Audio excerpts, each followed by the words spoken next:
Herzlich willkommen zu einem neuen Video von Ride On with Friends. Mein Name ist Jürgen und es freut mich, dass du eingeschaltet hast.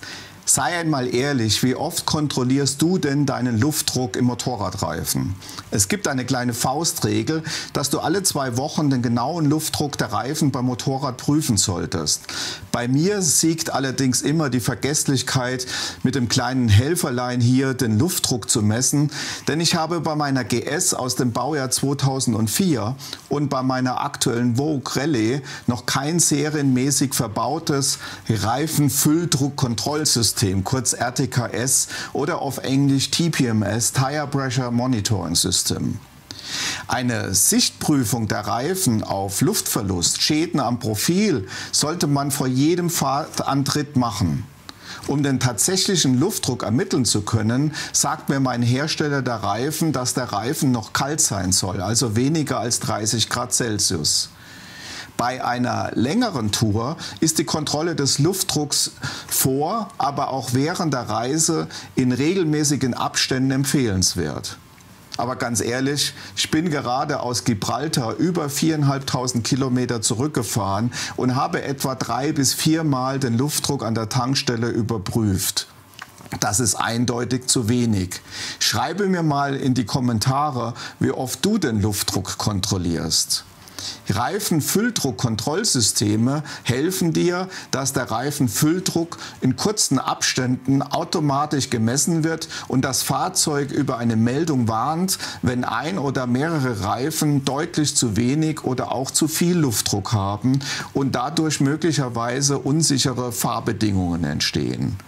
Was bei PKWs schon seit dem 1. November 2014 obligatorisch ist, ist bei Zweirädern noch nicht vorgeschrieben.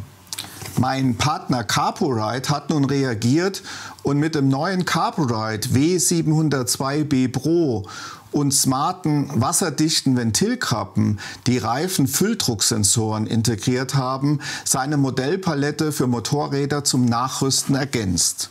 Ich durfte gleich das neue RTKS von Carburide testen. In diesem Video werde ich dir zunächst kurz einige Fakten nennen, warum man speziell bei Zweirädern immer mit dem korrekten Luftdruck fahren sollte und welche Vorteile generell ein RTKS bietet. In wenigen Minuten kann man auch mit dem neuen Carburide-System ein RTKS nachrüsten. Dass der Apple CarPlay bzw. Android Auto Streaming Monitor noch viel mehr kann, habe ich ja bereits in vielen Videos vorgestellt. In diesem Video geht es ausschließlich um das RTKS bzw. das TPMS. Die Nutzung von smarten Ventilkappen bringen jedoch nicht nur Vorteile, denn es entsteht am Reifen auch eine Reifenunwucht. Wie groß die ist, wie man diese berechnet und ob sie vernachlässigbar ist und was man dagegen tun kann, zeige ich dir am Beispiel meiner Vogue 300 Rallye. Und nun viel Spaß und hoffentlich neue Erkenntnisse mit meinem Video.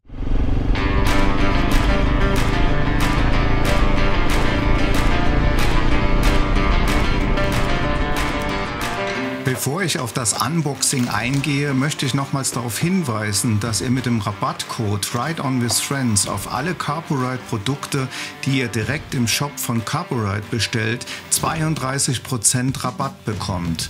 Bei einer Lieferzeit zwischen 7 und 10 Tagen aus China werden zum aktuellen Zeitpunkt noch keine Versandkosten und Zölle erhoben.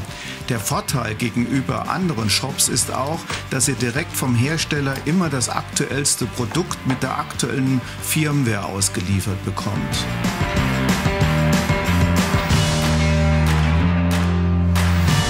In gewohnter Qualität erhält man den Carburide Streaming Monitor mit 7 Zoll Bildschirmdiagonale und einem Anschlusskabel mit Sicherung für die Motorradbatterie und ein USB-Anschlusskabel zum Beispiel für die USB-Steckdose oder einer Powerbank.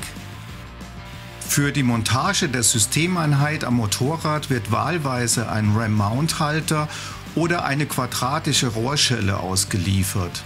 Notwendige Schrauben und ein Imbusschlüssel sind natürlich im Paket auch enthalten. Die ausführliche Bedienungsanleitung ist wie immer leider nur in Englisch verfügbar. Mitgeliefert werden auch 2 intelligente Ventilkappen mit 2 Kontermuttern, die jeweils den Reifenfülldrucksensor und eine 3-Volt-Knopfzelle enthalten. Die Montage der Systemeinheit geht wie gewohnt sehr einfach. Ich nutze allerdings an meiner Vogue die bereits montierte Original-RAM-Mount-Klemme. Mit wenigen Handgriffen ist die Montage abgeschlossen und die Stromzufuhr über die vorhandene USB-Steckdose sichergestellt.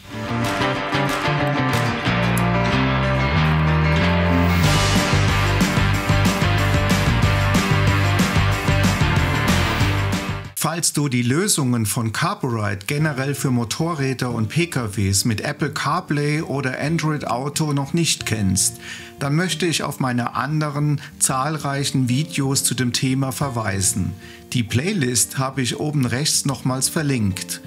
Übrigens hat sich BMW vor kurzem erneut auf Anfrage gegen die Integration von Apple CarPlay oder Android Auto in den TFT-Displays entschieden.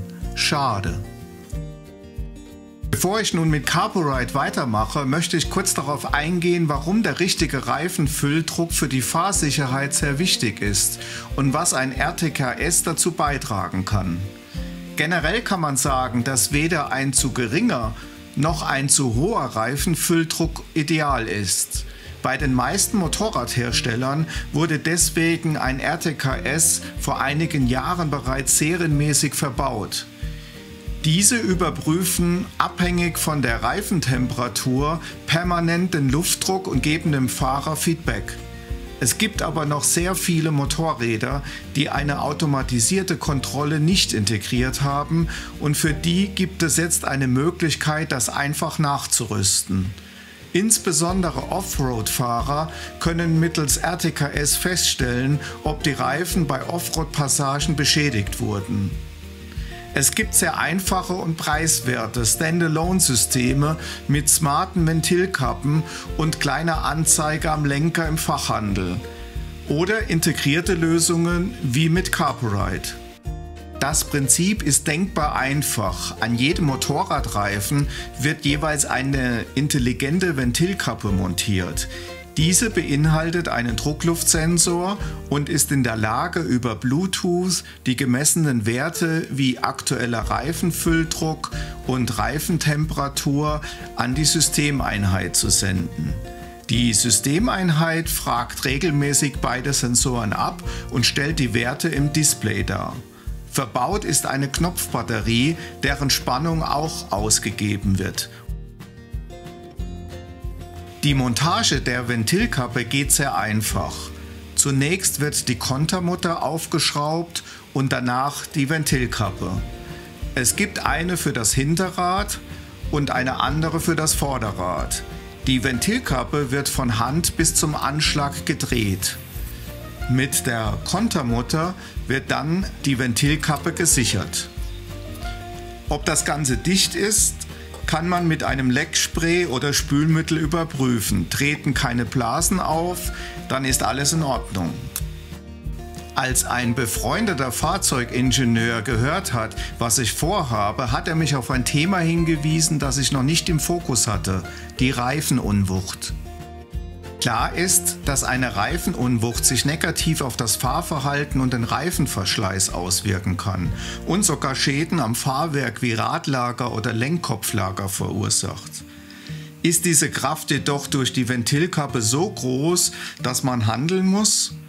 Ich setze mich hin und berechne mal am Beispiel meiner Vogue, wie groß diese Kraft ist. Die Ausgangsparameter sind wie folgt.